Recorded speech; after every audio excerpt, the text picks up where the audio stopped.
All right, court will come back to order. Mr. Roberts, you ready to proceed? Yes, Your Honor. Okay, be your first witness. Yes, I'm going to call Barbara Hobbs, Honorable Barbara Hobbs.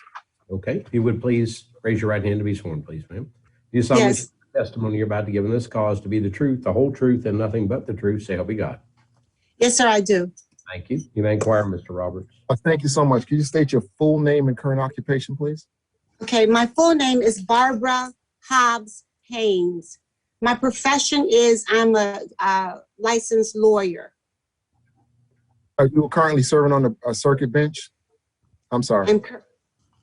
Yes, I'm currently serving on the circuit bench, but my profession I'm a lawyer. Okay, thank you. How do you know Justin Haynes, and how do you know Justin Haynes, and who is he? Justin Haynes is my oldest son. And how do you know, and how many kids do you have, by the way? I have two sons, a younger one who's about 3 years younger than Justin. Do you know Jasmine Perkins? Yes, I know Mrs. Perkins. Okay, and do you know of the relationship between Justin Haynes and Jasmine Perkins? Yes, they were dating. Let me a second. I'm sorry, Mr. Roberts, but there's appears to be a Junior T has now entered yes, that's Junior Tate, and I did tell him to if he could just go back on standby. He's been patiently waiting. We could put him in the waiting room, and we'll be with him in about maybe 10 minutes. Okay. I will do that. Thank you, Mr. Tate. Okay. All right. And now I'm going to take you back to July of 2019. Could you describe your knowledge of the type of relationship Justin Haynes and Jasmine Perkins had July of 2019 back a little bit? Could you describe the relationship? I mean, all I know is they were dating. I don't know any specifics of the relationship, I guess, in around the time frame of this incident, because I had been, because of some things that happened between Jasmine or something she did at my house, I stopped communicating with her. And then I had asked Mr. Haynes to stop communicating, or at least stop her from coming to my home. So I don't know anything really specifically about the latter part of June, but July. But before that, they were dating. Mrs. Perkins came to my home. She had Christmas dinner with me. I took Justin and everybody went to the movies. I think we went to see Black Panther. She visited my family in Atlanta. We ate dinner. We had Easter Sunday together. So it was a dating relationship, and up until the situation where she came to my home and did some destruction, I communicated with her. Okay. Now, at some point, did you have knowledge that she had a dog named Samson? Yes.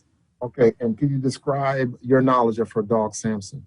What I know about Samson is Justin had indicated that Samson had bitten some previous boyfriend of hers, mauled him. The boy apparently had some plastic surgery or something to that extent as a result of the mauling. This came about because I'm sorry, Your Honor. I'm going to object. No, that's fine. Just so you have a prior knowledge of Jasmine Perkins' dog.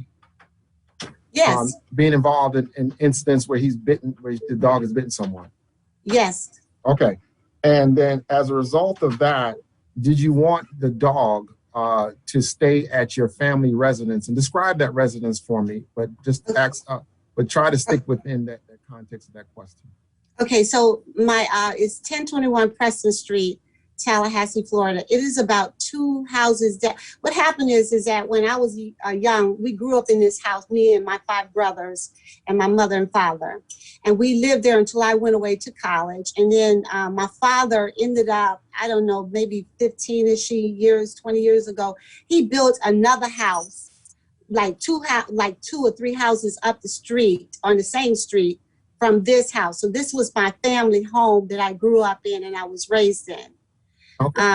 Okay. And I allowed, my daddy allowed Justin to stay in the house. Okay. Was there any restrictions on whether or not he could have the dog, Samson, Ms. Perkins' dog, at your residence? No, absolutely. Mrs. Perkins wasn't allowed there, so no, her dog was not either. Okay. Going up to July 29th, did you discover that Mr. Haynes behind your back, for the just lack of a better term, was housing Samson on your property, or on the property of your father? Yes, I was going to church for Sunday in June with my mother. She's now dead, but I was on my way to church with her. And I'm the caregiver for my parents because my brothers don't live here. So my mother had dementia. So I was basically caregiving for her. I would go pick her up, take her out, do everything for her. So I would leave my house, which is on the easternmost fringes of Tallahassee, and come over that way because that's where my church is, my family church. I still go to my family church. So I picked my mama up from their house, which is 2 houses up. And I got to go past the old family house to get to the church. So as I'm driving, obviously I look at my old family house just about every time I pass it. And I see this dog in the yard. I turn around with mother in the car and I come back and I park and I go to the house and I am livid about this dog. That was the day before the 29th. Was that a Sunday? The fourth Sunday. We only have church 2 Sundays in the month, 2nd and 4th. So it was the 4th Sunday of June. Okay. So what did you do as a result of discovering that Mr. Haynes was housing the dog behind your family's back? I told Justin he had 2 choices. He could get rid of that dog, or I will block that house. I will actually lock that house up. And I was very concerned and scared about that whole situation for a couple of reasons. Why were you afraid for that situation? 2 reasons. The first reason I was afraid of it is because of the dog scared me to death. He's a pit bull mix, and I thought that the dog could tunnel out of that yard and get loose and bite somebody because he's got a prior history, and we would be responsible for the dog. And the second reason is because Justin had told me about that dog pushing my grandson down. And so I told Justin that I would never forgive him if that dog bit my grandson. And then I told him if I catch that dog around my grandson, I would call DCF and I would do everything I could do to help to diminish or get rid of his visitation because of it. So that was my, and I just made it real clear to him, that dog better be gone or you're gonna be gone. That was the day before this incident? Yes, my father apparently had already told him the same thing. Okay. Now, okay. And how did you learn about the dog, the prior attack? Was it through Justin or through some other means? How did you learn about the prior attack? Justin would talk about it, and then the dog was out at my house and he bit my pit bull in the face, and I was wondering what was going on with that. But Justin told me about the dog, and then Malcolm would tell me, Nana, dog pushed me down. Okay, now let's go back. So we have that. And then so with this, the trespass warning, who issued the trespass warning against Ms. Perkins? There were several trespass warnings. There was a trespass warning against her as it related to me and my properties and my vehicles because she had come out to my house to see Justin for some reason, and they were not together, I guess. I don't know what was going on with it, but she came out there, and then when I would not allow her into the house, she got under my security cameras and she cut all the tires on my truck. The sheriff department investigated it and talked to her, and she admitted she did it. I filed a report. Then they gave her trespass warning not to come anywhere near me or any of the places that I go or my home. Then, okay. Did that include the Preston Street address? Yes, and I talked to Jasmine before she cut my tires because they were tearing up the screens and doing all kind of silliness to the house. And I told her, and I sent her a text that I did not want her around the house anymore. My father, with me, Justin, sitting in the living room, called her on the phone and told her, do not come back to that residence, because tearing out the screens on the front porch and things of that nature. Then somebody cut my tires, which is the truck that Justin was driving, again, parked in 1021 Preston Street inside of the gates, and law enforcement was called out, and she was given another trespass warning by TPD. Sheriff had already given her one. TPD gave her another one. So my daddy trespassed her, I trespassed her, TPD trespassed her, and the sheriff department trespassed her. And then when she would, to your knowledge, did she go to the house in violation of the trespass warnings and maybe park in a different location or something like that? Yes, the neighbors told me that she was parking 4 blocks up and walking down to the house so daddy couldn't see. You know, my father is just as nosy as he want to be. And so everything that moves, he sees it on that street. And so just going back, just to make sure, I think we hit everything. Now, as a result of the incident on the 29th of July, did you receive a notice from Ms. Perkins' lawyer that they wanted to sue you or your family as a result of her being injured on your property? Probably within that week, you told me that from Bill Hinkle, I think Mr. Mahoney had called about, they were considering a lawsuit for negligence against Justin for the incident at the house. Then I wanted to get a copy of my daddy's insurance policies. Then you gave me a copy of some letter August 7th that they had sent you demanding a copy of my father's insurance policy because they wanted to sue my family because of they believe negligent conduct of Justin at the house. Okay, hold on for a minute. I'm going to pull the letter up. And what's the exhibit, Attorney Brown?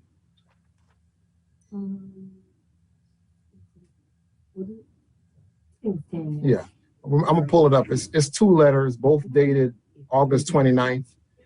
And I'm just going to ask you if you recognize these as the 2 letters you received. August 7th. August 7th. I'm sorry, August 7th. Do you see that? Yeah. Yes.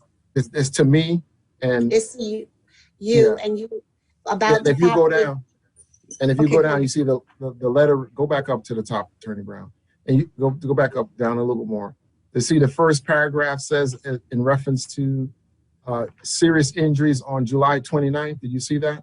Yes, sir. Uh-huh. Yeah, and then it's a request for insurance information. Is that correct? Yes. Okay, and then the other letter. Okay, then you got another letter. I think it's just a general request for insurance. You see that? Yes. Okay. Yes. Okay, thank you. I just want to make sure. And so, in other words, to your knowledge, Ms. Perkins was trying to sue or initiate some type of civil action against you and your family for the negligence of Justin Haynes. Is that correct? Yes. Okay. Akbar, is there anything else that I missed about the situation that you wanted to inform me, Your Honor? I think we covered everything. No, only that this dog and pushing my grandson down and potentially attacking my dog. That was what terrified me when I saw that dog. And then also, the night of when Justin was interviewed, you was there with him. I was interviewed there at the police department, which netted me a Judicial Qualification Commission complaint and trial. And you went because you're his mother first, everything else second. Is that correct? Well, no, I'm gonna tell you why I went. When I went, okay, my mom, like I said, my mom was sick, and her and my daddy were down at the house, and they were upset about wondering what was going on. And I asked law enforcement, so they called me over there to the house to come over there. So I came over there, and law enforcement didn't have any information. And then they told me my grandson was at the police department. And I'm like,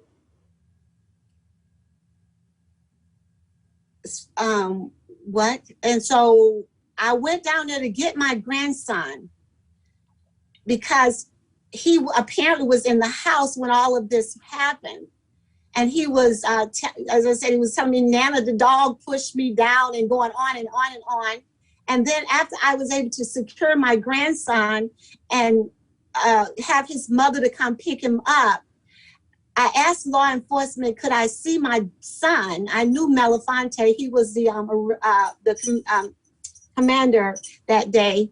And they said, your son's a grown man.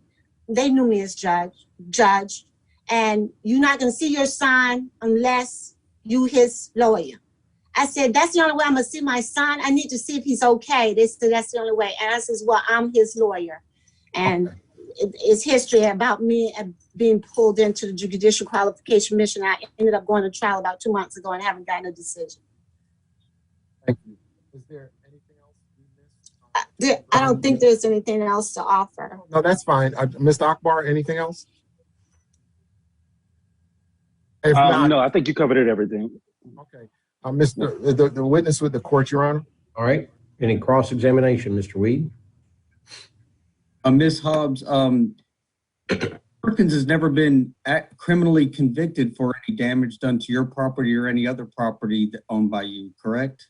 Because Justin Haynes begged me, not the prosecutor. Okay, but my question is, she's never been convicted, has she? She's been convicted of nothing, but she's admitted it to the detective. Okay, but again, my question is, she's never been convicted, correct? Correct. All right, thank you. No more questions. Any redirect? No, thank you, Your Honor. Thank you. And if we could let in, thank you again. If we could let in Junior Tate. Can I leave, Judge? Yes, you can go. Thank you. Thank you. Have a good day. Okay, I guess you have to take me out. No, you can just There close. should be a leave button on the lower right of your screen. Should be a button that says leave.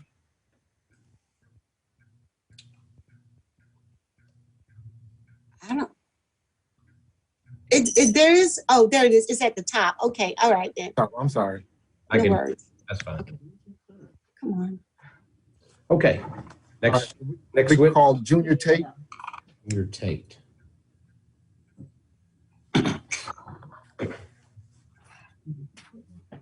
Pull up his police report. Mr. Tate, if you can hear me, we don't have video.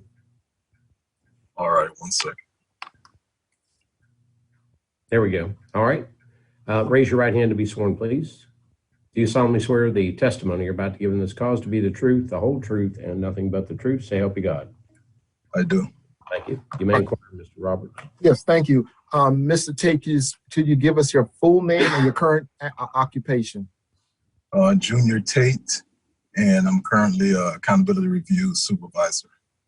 With the Okay, do you reside in the city of Tallahassee? Yes, I do. Okay, I'm going to bring you back to 2015 of this year. Have you ever been involved with a young lady named Jasmine Perkins? Yes, I have. Okay, and could you, when you were involved with her, did she have a dog named Samson? Yes, she did. Okay, at some point back in 2015, I think you're looking for engagement rings. Did you ever have an opportunity to may have had an argument with her in which Samson became engaged in the conversation? Yes, in April of 2015. Why don't you tell me what happened on April, I believe was it 26th? What is it? Let me just hold on. Yes, sir, the 26th. April 26th. Why don't you tell me what happened on the events of the day of April 26, 2015? Why don't you tell me what happened? Earlier that day, we had went to look at some engagement rings at the mall, and throughout the course of us doing that, got into a disagreement or an argument. I don't remember exactly what was said, but I know it was some disagreement about the engagement ring. And then we left and came back home, and that argument continued. I have an alarm system on my home, and when the battery goes low, it starts to beep consistently. And so I was trying to remedy and stop the beeping. And then we started to argue over the alarm system. And that argument continued. Our alarm system is downstairs. The argument continued upstairs into the bedroom. where Samson was at the time. And I wasn't aware that he was in there when I had went in there. And so we continued to argue, shouting back and forth. And Samson got a little aggressive towards me. He has in the past, if we get into an argument, which in that relationship at the time, we argued frequently over petty things. And Samson would just bark as I would expect a dog to do for its owner. And so upstairs in the room, he started to bark towards me and come towards me. I tried to shoo him away with my foot. Now, I've cared for Samson, so I didn't think he would bite me because I walked him, I feed him and everything throughout the course of that relationship. He did snip me on the back of my foot, on my ankle area. He didn't hold on. And so I was shooing him away, trying to get him, because he was barking and coming towards me. So I started to go towards him and shoo him away with my foot. At some point I sat on the bed and he ran around behind me, jumped on the bed and snipped me on the back of my ear. And then I felt immediate pain. I got up, I left the room, came downstairs, and I started yelling and screaming for help. At that point, I guess the neighbors called the police. I guess they heard us arguing and heard me screaming, and they called the police. The paramedics came. I didn't want to be transported to the hospital. I didn't think it was life-threatening scenario. So they treated me there. And then I told them I would drive myself. The police also came out. I don't remember if the police came before the paramedics or after, because this is like 5-6 years ago. And so when the police came out, they asked me what happened. They saw my ear, saw my ankle. I showed them, and then I explained what happened. They asked me if Jasmine was here at the house. I told her no, she had left with the dog, and I don't know her whereabouts. And then I proceeded to go to the hospital that night and get treated at the hospital. And then after that, several days after that, due to the injuries on my ear, I had to get plastic surgery done at Southeastern Plastic Surgery Center, something like that in Tallahassee. And they repaired my ear using some skin grafts from the back of my ear, where I had been bitten on the tip of the ear or the side here. And some parts had been removed, so they replaced it. And that's the gist of what happened that day. You said snip, you're talking about dog bites. Is that correct? Yes, dog bites. I know he could have probably done a lot more to me if he wanted to, because my entire back was exposed to him. And I didn't expect him to bite me. But because of the nature of the situation, and typically I don't like to argue in front of him. And subsequent to that, I ended up we put him on the back patio at that time when I was in that relationship, trying to keep him out of the environment, because it was kind of a toxic environment at the time. Okay. So when you got bit, you indicated you were screaming and the neighbors called police. Is that correct? Yes, based on the police report. I didn't know who called the police, but based on the police report, the neighbors had called the police. Oh, but you didn't call the police and Jasmine didn't call the police. Is that correct? No, I told her to call for an EMS or some type of paramedic because I was bleeding from the ear and I didn't know what was going on. And so I had my cell phone. She had my cell phone. I didn't have my cell phone on me. And so I'm telling her to call the paramedics, and we're still kind of arguing, but because of the pain, I'm saying I need to be treated. I need someone. So she eventually called 911, or she gave me the phone and I called the paramedic, but that call ended. But the paramedic came out anyway. And some of this information I recall after reading the police report. But initially I don't recall like all of the details that happened. Okay, but you were in a lot of pain as a result of the dog bites. Is that correct? Yes, yes, sir. Okay. And the other thing is, was Jasmine Perkins present and did she witness the dog biting you? Yes, she was there upstairs in the room with me. Okay. Hold on. Okay. No, that's fine. And I just that was the only incident you had with this particular dog. Is that correct? Where he bit Yes, you? yes, yes. After that, I took precautions to make sure that we didn't argue in front of him, and that I wasn't in a situation. I mean, I still cared for him after that. I still fed him. I still walked him. But in that instance, because of the argument, he either was trying to defend her or thinking I was trying to do something. But it was just a verbal altercation, a verbal argument. Thank you so much, Mr. Tate. Mr. Weed? Any cross? Mr. Weed? Yes, sir. So, Mr. Tate, when you were around Sampson and there was no arguing going on, or anything such as that, was he a calm dog? Yeah, he was a good dog. I don't have any ill feelings towards him now after the dog bite. He you know, a dog is going to do what a dog is going to do when that kind of a situation occurs. So I don't blame him. I take responsibility for my own actions, but he's a good dog in general. Yes. Okay. So you wouldn't characterize him as a rabid dog? Only if he's very protective of her. Only if he feels she's in some type of danger or hostile environment or something to that nature that he may perceive, he may get aggressive. I see.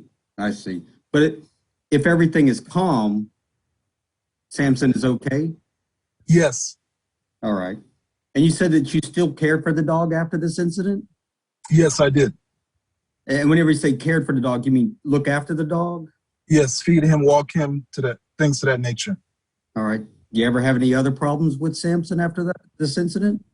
No, he's at the time he was young, very hyper, but I didn't have any problems to that nature as far as being bitten or things to that nature. I ended up putting him on the back patios and closed patio, but from time to time he still came inside the house. It's just that because we argued a lot, I didn't want that to reoccur again and put him in a position to feel as if he needed to do something. I see. Okay. All right. And I know when you characterized being bit, you said you were snipped on the ankle. Well, yeah, I mean, his teeth did go into my ankle, so I was bitten. Right. The ear bite was also a bite, but I refer to it as a snip because he could have took my whole ear off. Okay. If he'd have been more part of my ear did come off. I understand. All right, thank you. No more questions. All right, any redirect, Mr. Roberts? No, thank you, Mr. Tate. Witness with the court, Your Honor. Any objection to him being excused? No, Your Honor. You're free to go. Thank you, Mr. Tate. Thank you, sir. All right, call your next witness, please. The next witness will be Dr. Charles Benedict. Is he aware? Let me do this because Dr. Benedict was out of town, Your Honor. I'm just going to put myself on mute, and I told him I'll call him because he's been on standby patiently for the last 5 hours. Let me just call him real quick. Did you have any other witnesses other than Dr. Bennett?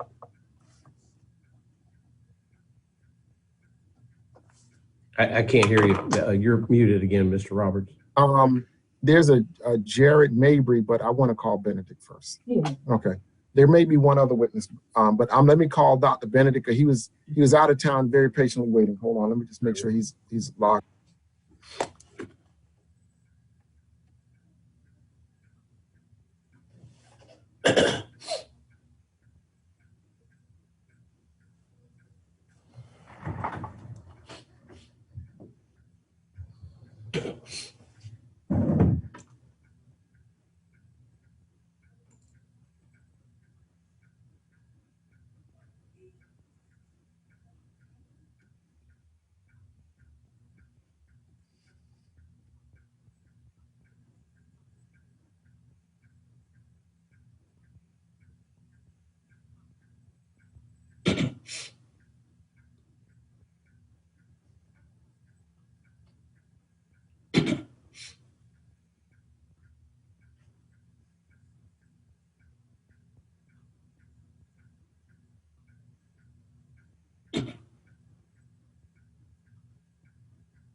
Now, Mr. Weed, just for Mr. Weed. Now, with Dr. Benedict, and he's been qualified numerous times. You want me to go through everything with him, qualifications or any? I think I sent you the CV. No, it's up to you. No, that's fine. That's fine. Okay. All right. Because what I'll do is I'll just go through some general stuff, background, just to give what he was charged to do. But I didn't know whether or not you want to go through all of this testimony and all that in court. Okay. I think he's all right. Just here. Oh, he's on now. Thank you. All right. And Benedict, if we can locate him. I'm right here. All right. If you would please raise your right hand to be sworn. Do you solemnly swear the testimony you're about to give in this cause to be the truth, the whole truth, and nothing but the truth? Say, help you God. I do. Thank you. You may inquire, Mr. Roberts. Oh, thank you so much. Dr. Bennett, could you state your full name, address? Yes, it's Charles E. Benedict. My address is 3660 Hartsfield Road, Tallahassee, Florida. That is my professional address. Okay. And could you state for the court the name of your business and what type of business do you conduct? My business is BEC Companies, Inc. We have three divisions of the company. One is a consulting engineering firm, which is the one that I'm working under for this particular case. We're consulting engineers, but we primarily do forensic engineering. We perform accident reconstruction, biomechanics, and machine failures and that sort of thing. Okay. And how long have you been employed or working in this capacity? I've been in this capacity since 1971. Okay. So it's fair to say you have extensive knowledge and or extensive background in this field. I do. Okay. And you have been qualified as an expert in biomechanical engineer before by the courts of the state of Florida? Yes. In fact, I've been certified by one of the appellate courts. Okay. And now explain to the court what your specialty is as a biomechanical engineer. In biomechanical engineering is really the work done from an engineering point of view to determine what we refer to as the injury mechanism. It's not the medical aspects of an injury. It is physically and other ways what caused the injury, what kind of forces, what happened, what things occurred to result in the injury that is involved. And I hired you in this case. Is that correct, Dr. Benedict? Yes. Okay. Now, could you tell me what did you review for the purposes of coming to your opinion? Just what did you review in this case?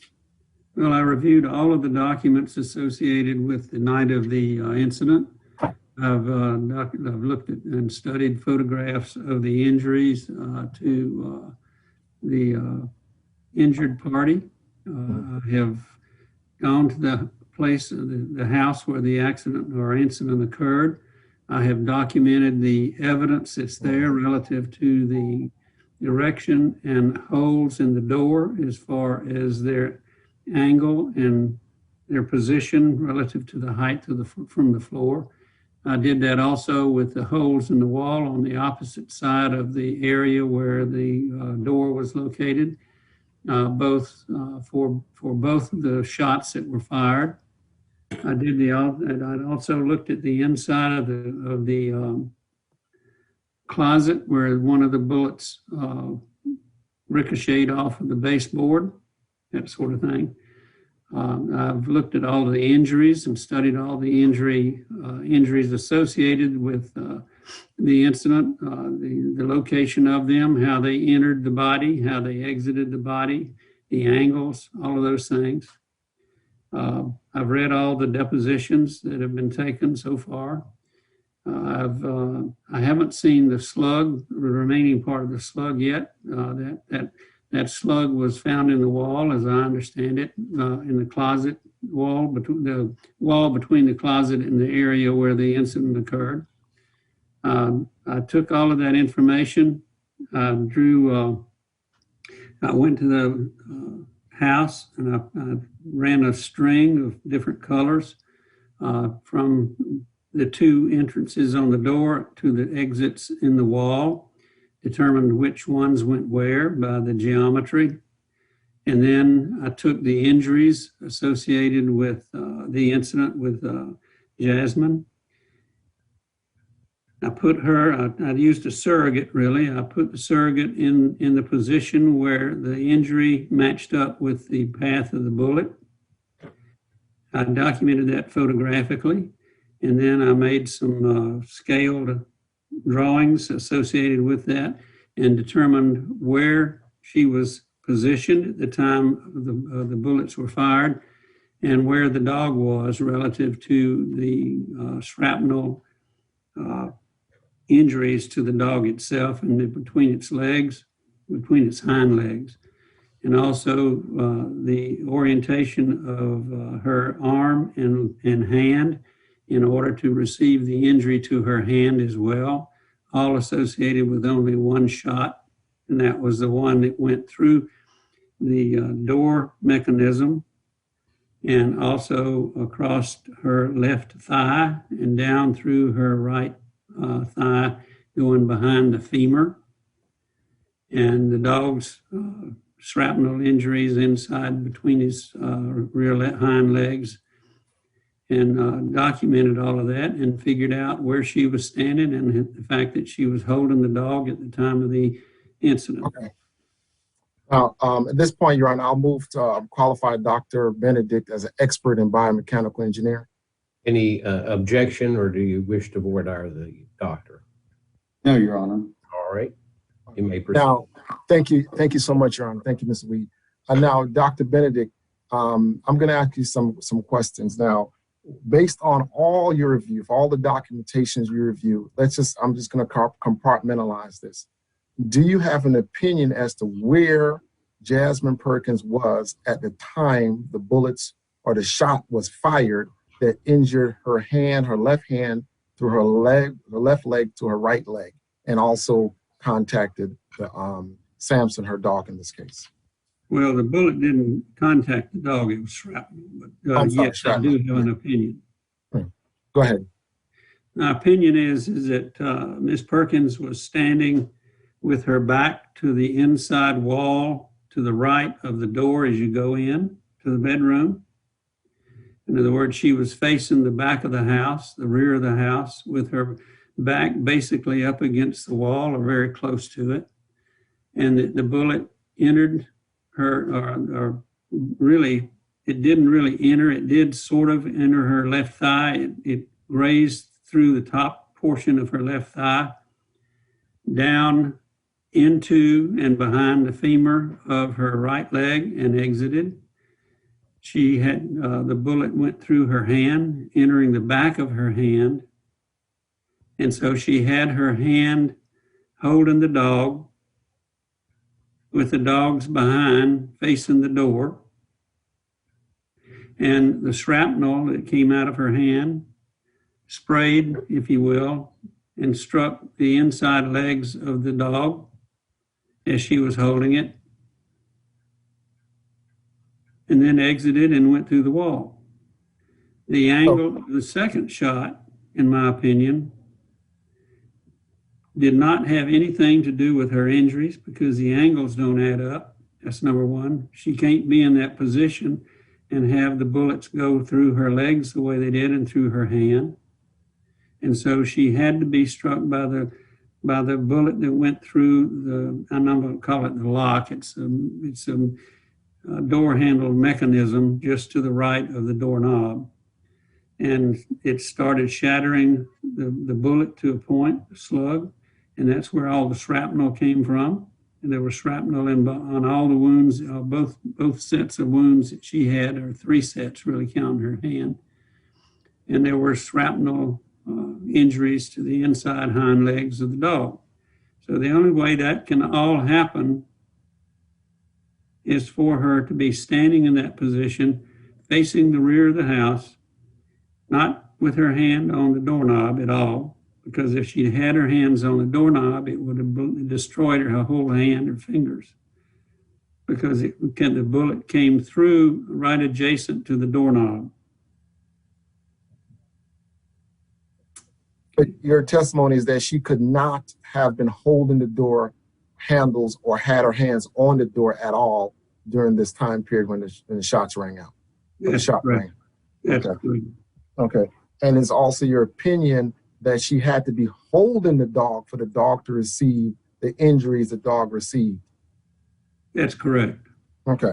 And The dog had to be in the line of fire. It could not have received those injuries other than being in the line of fire. And it is your opinion that she was actually physically holding the dog when the dog was actually hit with the shrapnel. Yes. And also she had transfer, like blood from her hands on the dog as well. Yes. Okay. And your opinions that you're giving this court is within a reasonable degree of biomechanical certainty. Is that correct? Yes. Okay. To a high degree. High degree. Okay. Now, okay. Is there anything else as far as the mechanism that we did not talk about as to how the injuries to Ms. Perkins happened? I don't believe so, no, sir. Okay. And just make sure. So the idea that the dog, let's say, is across the room in a different area or in the closet and got shot, would that be plausible? No, because the bullet went between the door, right at the door handle or doorknob, then across that open space into the wall opposite where the door is located. In fact, the door is kind of off. The angle is such that the rounds went towards the wall a little bit. They didn't go straight through, okay? So she had to be between the wall and the line of the bullets in order for it to pass across the top of her left thigh and rupture it. There's concussion injuries to the backside, or the entering side of the wound on her left thigh.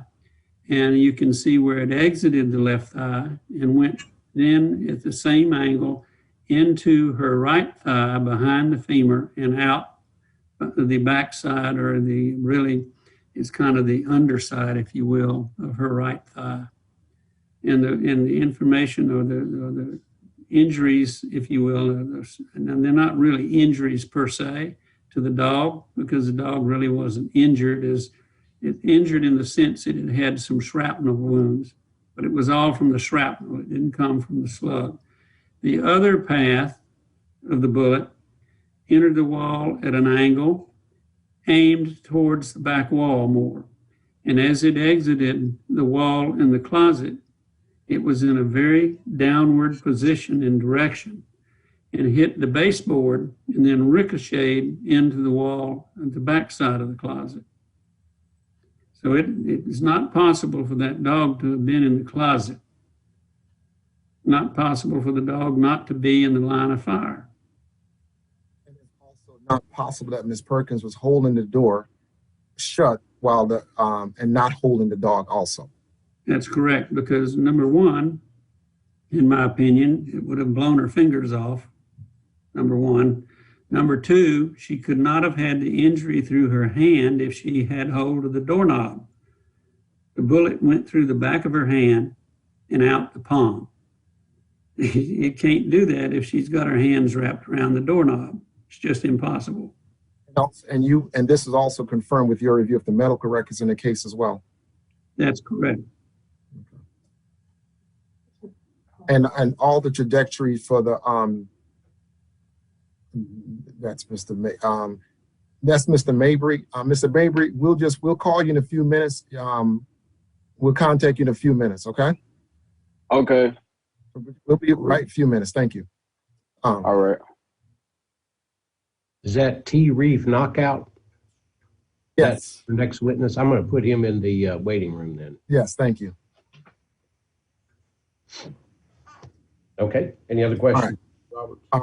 I think we covered this. And now, the trajectory of all the bullets was in a downward path. Is that correct? There's no question about that, Dr. Benedict. No, there's no question. They're both in a downward direction. One more downward than the other. And again, and you read the deposition of Miss Perkins, and where she states she's holding the door and things of that nature, and that could not be possible based on your review of the evidence in the case. Her description of what she was doing is totally out of whack with the physical evidence. Okay. Thank you so much, Dr. Benedict. Witnesses with the court, Mr. Weed. All right, cross-exam. And Dr. Benedict, you said that her testimony is out of whack, but her testimony was that when she heard the gun being cocked, she made a movement. So her hand could have been close to the doorknob, couldn't it? It was close to the doorknob, but her hand was turned sideways so that the bullet entered the backside of her hand and came out the palm. Which is consistent with her testimony, correct? Well, that's what she said, but she said she had hold of the doorknob. Right. Now, let me ask you this. You said that the position of the dog is based off of solely the shrapnel injury to the dog? And the only way that, in my opinion, based on the physical evidence, that the dog could have gotten shrapnel in between his two legs. Yeah. Now, you said two hind legs, I should say. You said that the bullet projectile in the closet, that ricocheted in the closet, you haven't observed that yet? No, I haven't seen the slug, no, but I can see where it entered, where it came off of the baseboard, where in the downward direction, where it actually went into the molding on the floor, or broke the molding on the floor, and then went through the back wall. That slug, as I understand it, that slug was never recovered. Okay. Well, if it was recovered, and if it was that projectile in the back wall was only a piece of the projectile and not the whole projectile, would that suggest that the projectile had broken apart while in the closet?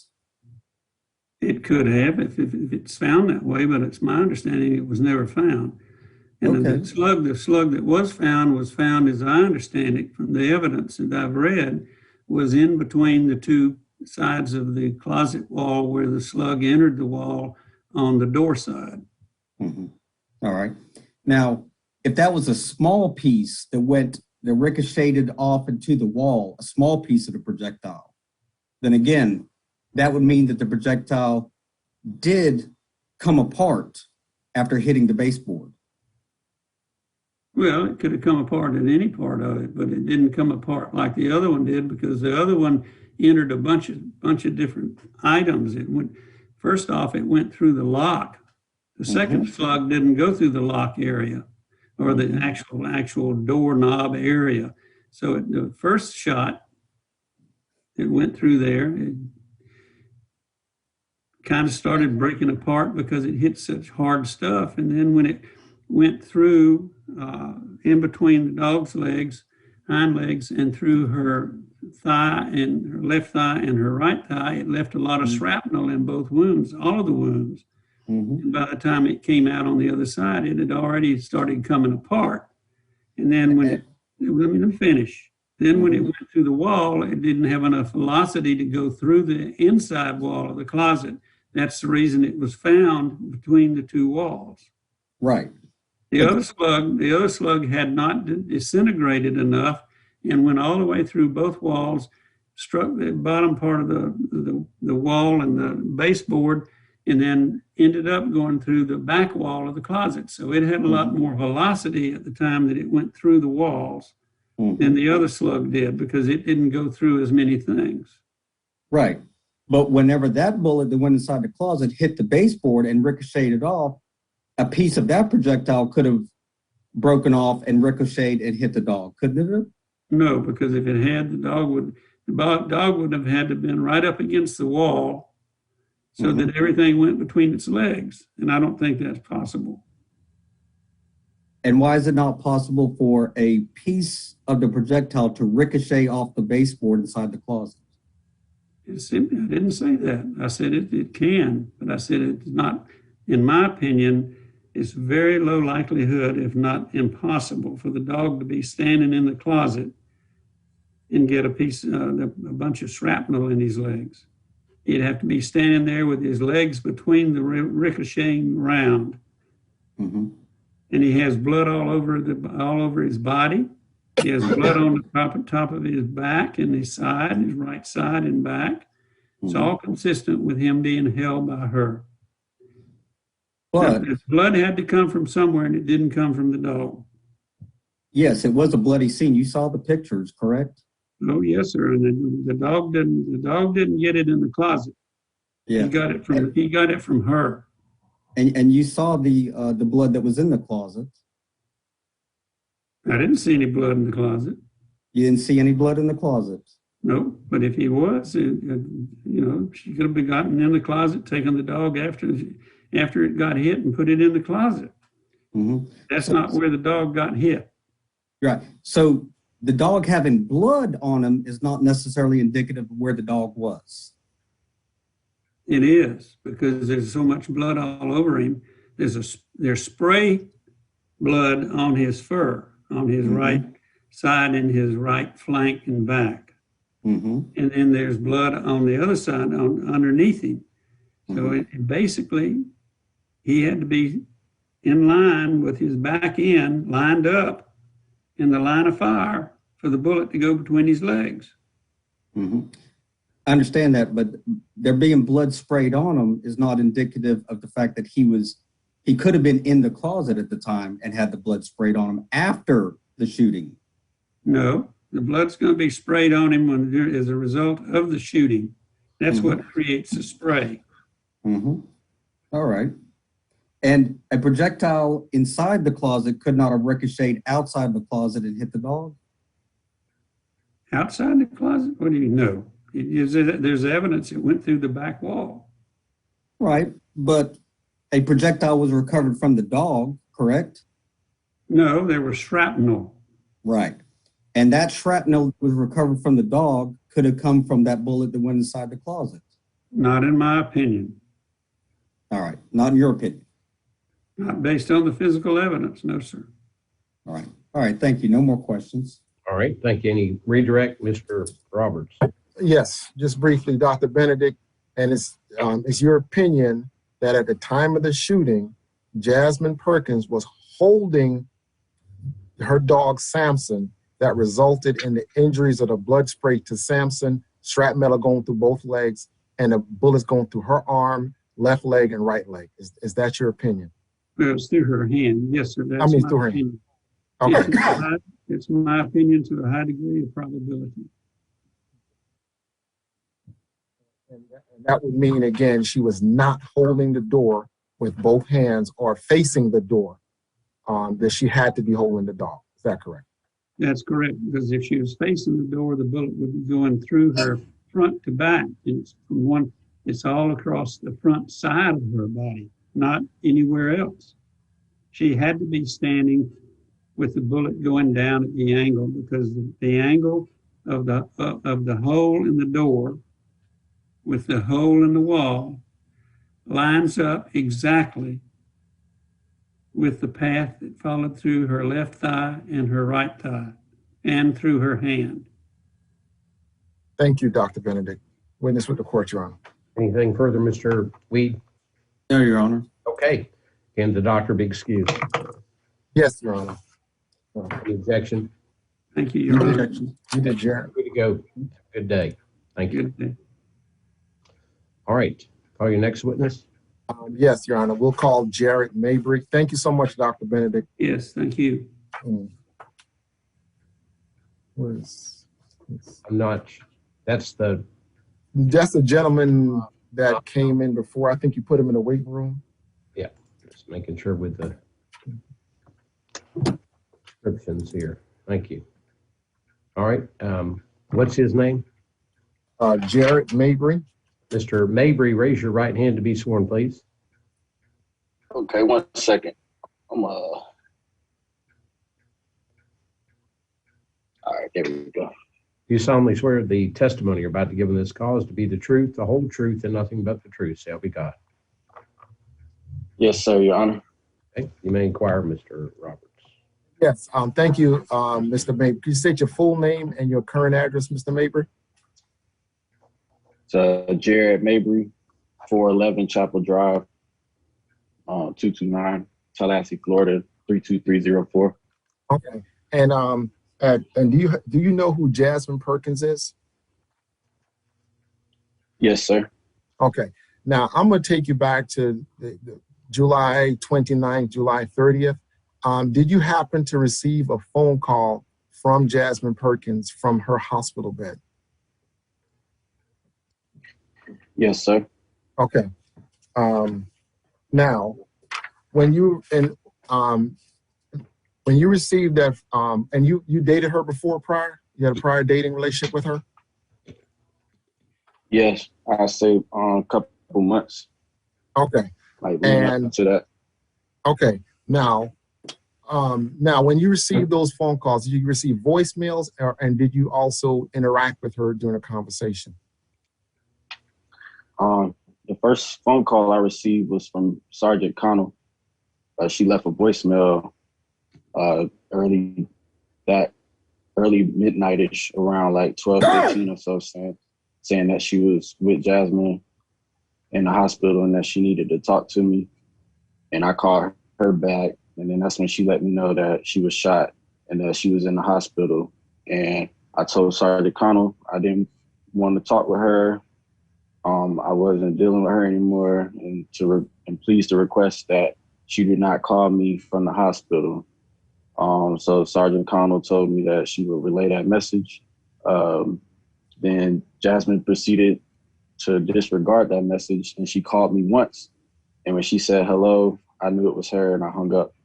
Then she left me 2 voicemails on July 30th, about 2 minutes and 30 seconds each.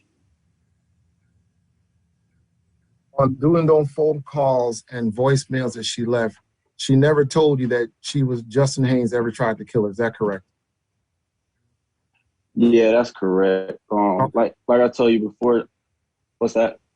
Oh, okay. That's what I just want to know is just mentioning that fact with those phone calls. That's the extent of my question. Okay, Cross. Okay. Mr. Weed, any questions? You're muted. No questions. Okay. Thank you, Mr. Mabry. That's it. You're free to go. Oh, all right. Thank you. I appreciate it. Call your next witness, please. That's the extent of the defense presentation, Your Honor. All right. Any rebuttal from the state? No, Your Honor. Okay. It's getting quite late in the afternoon. What I suggest the course of action from here would be to both of you submit written arguments as to your positions and proposed orders. And I know the trial date is coming up here quickly, so how long would you need to prepare those? Let me hear first from Mr. Weed. Your Honor, probably middle of next week, so that because I know we're on track to have this trial, so I don't want to wait too long. So Wednesday or Thursday. Okay. How about you, Mr. Roberts? I agree that those dates sound good, Your Honor. Can you get them? Let's do this then. Can you get them to the court? You can email them no later than 5 o'clock on June 2nd. That's Wednesday. Is that acceptable with both of you? Yes, sir. Yes, Mr. Roberts. So shaking your. Okay. Yes, I'm sorry. Okay, if you'll get those written arguments and then a proposed order with findings of fact based upon your positions and arguments. All right. Anything else we can accomplish here today in this matter? No, I think we're good from the fence, Mr. Haynes. Are you? No. Okay. Thank you, Mr. Weed. I think we're good. Your Honor, we filed a notice of Williams Rule evidence, and we would like to have that heard before the trial. And I would imagine that we could do this again via Zoom. We would only have one witness to present for that hearing, and it would be fairly short. I would think 30 minutes would suffice. Okay. And who would that witness be? Jasmine Perkins. Okay. And Mr. Roberts, you're familiar with the... Yes, he gave me notice of the intent, and I indicated we needed a hearing on that matter. Okay. My JA is out now, but let's do this. Right. Contact her Monday morning. Well, not Monday, Tuesday morning. She should be back in the office, and she should be able to give you half an hour time at that point. All right. And thank you. Your Honor, if we could have that Williams Rule hearing via Zoom. That would- Agreed, Mr. Roberts? Yes, Your Honor. Okay. If you go into a notice whenever you get the time to, Mr. Weed, please, so everyone will be aware. Sure. All right. Hearing nothing further, then we'll go ahead and adjourn. Thank you for your patience throughout the day. Have a good weekend and happy Memorial Day, everyone. Thank you so much, Your Honor. Thank you, Mr. Weed, all court personnel. Thank you, Mr. Haynes, as well. Thank you. Judge, I'm sorry. Were we still going to be doing the pleas on the misdemeanor and the traffic case?